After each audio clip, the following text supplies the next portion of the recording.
ने त्रिजटा आदि राक्षसनियों को कहा, सीता को जाओ डराओ, धमकाओ, हमारा बल बताओ, हमारी महिमा बताओ।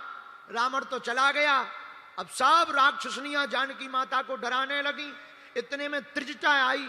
त्रिजटा सबसे बोली, इधर आओ, इन्हें डराओ मत, हमने एक सपना देखा है। सब राक्षसनियां बोली, क्या सपना? अब ऊपर हनुमान जी बैठे, अब हनुमान जी सुनने लगे। राक्षसनी और त्रिजटा बोली, हमने एक सपना देखा। क्या? सपने बानर लंका जारी, जातु धान सेना सब मारी। हमने देखा सपने में एक बंदर ने पूरी लंका को जला दिया। हनुमान जी ऊपर बैठे बैठे सोचने लगे, भगवान ने तो कहा था पता लगा के आना, अब ये दूसरा काम कौन सा दे दिया लंका जलाने का। लगता है हमारा mobile out of coverage area होगा तो इसके फोन पे लगा दिया है। कोई बात नहीं, हम समझ गए। लेकिन हनुमान जी सोचने लगे कहीं ऐसा ना हो ये काम दूसरे बंदर के लिए हो और हम कर दें, लफड़ा हो जाएगा, दूसरे की कॉल हम एक्सेप्ट कर लें, गड़बड़ हो जाएगा। हनुमान जी बोले एक बार और राउंड लगाएंगे। तो पूरी लंका में देखा कोई बंदर नहीं मिला। हनुमान जी समझ गए फोन कॉल हमारे लिए ही आई है, कोई टेंशन नहीं। मनी मन ऊपर बैठे हनुमान जी माता त्रिजटा से बोले, देवी तुम टेंशन ना लो, भगवान ने चाहा 4-5 दिन के अंदर नहीं 3 दिन के अंदर ये सपना हम सत्य करके बताएंगे। अब सब राक्षसनियां डर के भाग गईं। हनुमान जी ऊपर बैठे हुए हैं, विचार करने लगे क्या किया जाए। अब रो रही माता सीता। सीता के माता जानकी जी के विरह को देखकर हनुमान जी से रहा नहीं गया। कपि कर हृदय विचार, दीन है मुद्रिका डारी, तब जनु अशोक अंगार। हनुमान जी ने मुद्रिका डाल दी। जैसी मुद्रिका डाली, माता जानकी जी ने राम लिखा देखा, अरे ये तो हमारे स्वामी जी की मुद्रिका है। पर राम जी को तो कोई जीत नहीं सकता, माया से ऐसी मुद्रिका बनाई नहीं जा सकती। क्या बात है, क्या कारण है, ये मुद्रिका कहां से आई? तब तक हनुमान जी प्रकट हो गए। जय श्री राम। माता जानकी जी से हनुमान जी का वार्तालाप होता है। हनुमान जी अपना बल दिखाते हैं, अपना बल बताते हैं। आज कथा का अंतिम दिन है। माता जानकी जी के सामने हनुमान जी प्रकट भय, भक्ति के सामने हनुमान जी प्रकट हो गए। भैया हम हनुमान जी से प्रार्थना करते हैं तुम लोगों के दिल में भी वीर बजरंगबली प्रकट हो जाए और तुम लोगों का भी बेड़ा पार हो जाए। हनुमान जी ने दुर्गम काज सुगम कर दिया। क्यों कर दिया?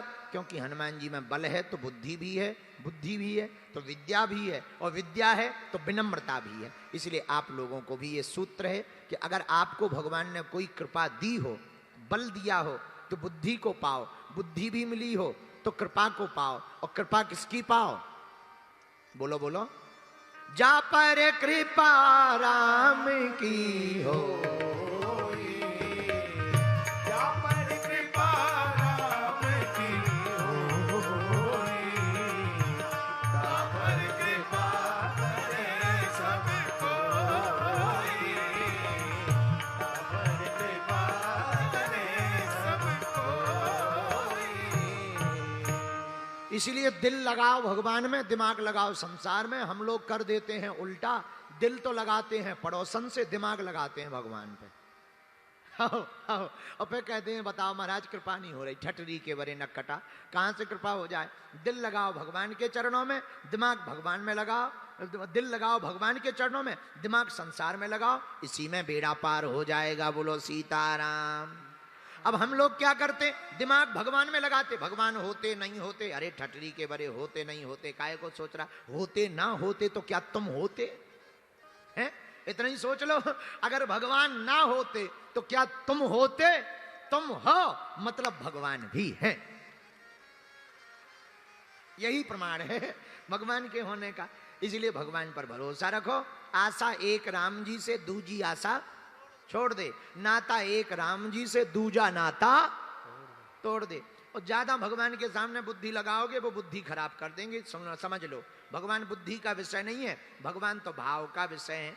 एक पंचकुला का हमारा चेला चंगीलाल भगवान के सामने गया, हे भगवान, हाँ बोलो, हमको सुकून भरी नींद तथास्तु, पैसों से भरा कमरा, तथास्तु। और महाराज और कुछ नहीं, बढ़िया नौकरी मिल जाए, ये 3 चीजें चाहिए। सुकून की नींद मिले, गर्मी से छुटकारा मिले, पैसों से भरा कमरा हो और बढ़िया नौकरी हो जाए।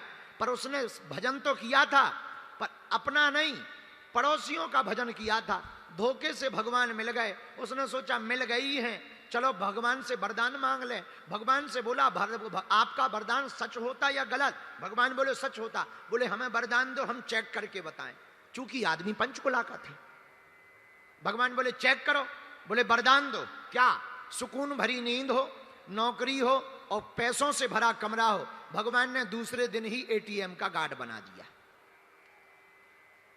सुकून भरी नींद है, पैसों से भरा कमरा है और बढ़िया नौकरी है, वो आदमी पंचकुला में ही है। इसलिए भगवान के सामने बुद्धि नहीं लगानी है, बुद्धि बाहर संसार में लगानी है। जगदीश में बुद्धि नहीं लगानी, जगत में बुद्धि लगानी है। भगवान के चरणों में तो दिल लगाना है। बोलो सीताराम। जोर से बोलो, और जोर से बोलो। ऐसे बागेश्वर हनुमान जी की कृपा समस्त पंचकुला वालों पर पड़ी रहे, बनी रहे।